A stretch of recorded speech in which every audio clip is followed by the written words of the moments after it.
Ryan. Ryan, they're getting kidnapped. Holy shit, you see that? The kid just got kidnapped! So it kicks off with this woman, Jessica Martin, who's a high school biology teacher. She's just doing the usual mom thing, walking her kid, Ricky, to the school bus. But once she gets back home, all hell breaks loose. A bunch of strangers break into her house, kill the housemaid, and kidnap her. They drag her off to some random attic in a hidden location. The guy running the show, his name's Ethan, busts the attic phone into pieces so she can't call for help. She has no clue who these people are or what they're after.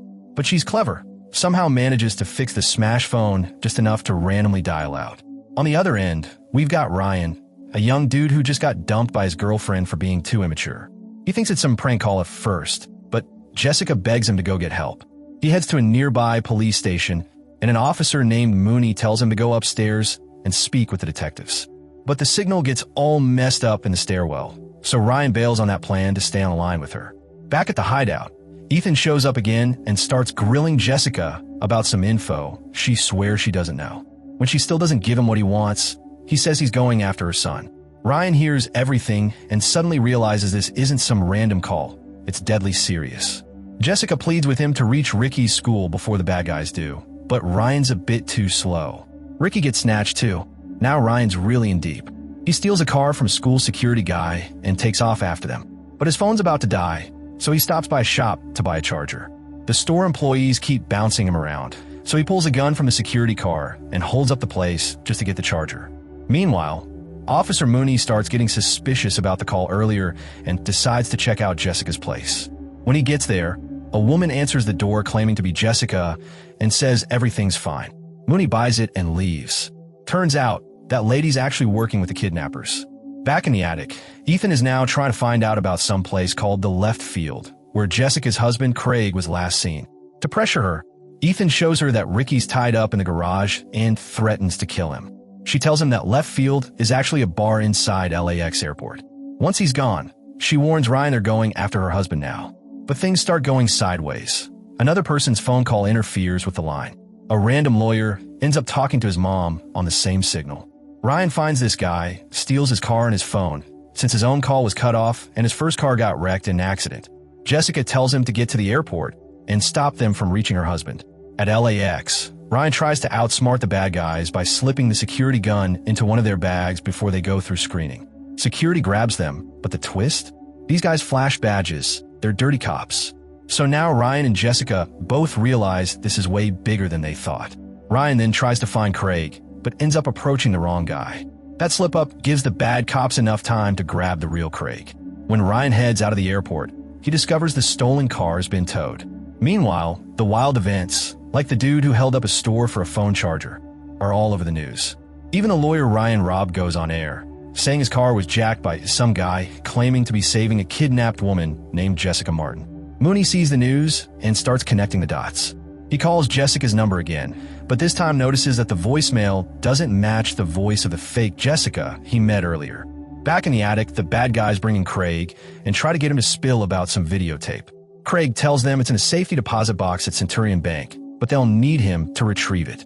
Before they leave, Jessica fakes a bit of a breakdown so she can secretly whisper to Craig that someone's coming to help.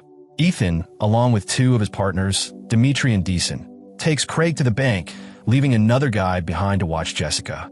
Ryan manages to make it to the bank as well. When the kidnappers get hold of the video camera, Ryan makes his move. He knocks out Dimitri, grabs the camera, and escapes to the roof, though he fails to get Craig out with him. So, just when things couldn't get worse, Ryan drops the lawyer's phone off a rooftop, completely shattering it. Great. Now he's stuck without a way to stay in touch, but he flags down a taxi and tells the driver to head straight to the LAPD impound lot. While in the cab, he takes a peek at the video camera he swiped earlier. Turns out, Craig had unknowingly filmed something huge while recording houses for his real estate job. In the background, you can clearly see a bunch of dirty cops, including Ethan, Mad Dog, Dimitri, Bayback, Deason, and even Jack Tanner, who just happens to be Mooney's buddy, robbing and killing drug dealers. Wild part? Ryan almost got sent to Tanner earlier at the police station, which would have ended badly. Anyway, once Ryan gets to the impound lot, he sneaks in while the lawyer, whose phone and car he took earlier, is busy arguing at the counter. Ryan grabs the car back, finds his own phone inside, and to his shock, Jessica is still on the line. The call somehow held. Back at Jessica's house, Officer Mooney returns to check things out, only to get shot by Bayback. He shoots back and takes her down, but is shaken when he finds out she was a cop too. Meanwhile, Jessica is still trying to survive in that attic. Mad Dog discovers the phone line she's using, but she takes matters in her own hands, literally, and slices his artery. He bleeds out quickly, giving her a shot to escape with Ricky. But just as she's about to get out, Ethan shows up, dragging Craig along as a hostage. He demands to know who the guy at the bank was, and before he can do anything else, Ryan calls Ethan directly. He offers a deal, the incriminating video in return for the Martin's safety. Tanner, hearing about the exchange, convinces Mooney to hold off on going to the hospital so he can help ID Ryan, who's still being treated like a suspect. The big meetup is set at the Santa Monica pier. Ryan tries to go undercover, but his ex shows up and blows his cover. Mooney spots him, and Tanner sends Dimitri to take Mooney to get patched up while he brings Ryan to Ethan. Ethan destroys the original video, and Tanner tells the gang to kill the Martins over the radio. Deason, who's driving them in a van, hesitates, saying maybe they should wait until they're back at the safe house. Lucky for Ryan, Mooney overhears the plan through Dimitri's radio and realizes Tanner's been dirty all along. Ryan manages to escape, thanks to his buddy Chad causing a distraction. Dimitri tries to take Mooney out, but Mooney gets the upper hand and cuffs him. Meanwhile, Ethan and Tanner catch up with Ryan in a boathouse. Ryan knocks out Tanner with a surfboard seriously, but Ethan gets the better of him in a one-on-one fight. Just when it looks like Ethan's about to win, Mooney shows up. There's a bit of a chase, and Ethan manages to sneak around behind Mooney. But Ryan, who's bruised and battered, notices what's happening. He calls Ethan's cell, and since it somehow still works, despite the whole river dive, the ringtone gives Ethan away. Mooney hears it, turns, and shoots Ethan dead. Ethan's last moments? He stares in shock at Ryan and that phone. Yep, the same one that sealed his fate. Meanwhile, Jessica is still fighting for her family. She uses the chain of her handcuffs to strangle Deason in the back of the van and gets Craig and Ricky out.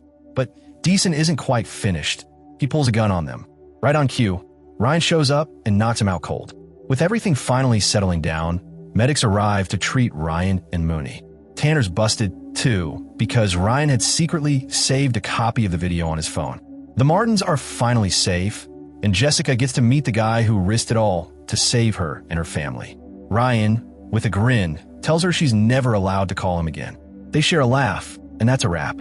If you like this breakdown, smash that like button. And hey, if you didn't, no worries. Just hit dislike twice for good measure. Thanks for hanging out, and seriously, go watch the full movie. It's a ride.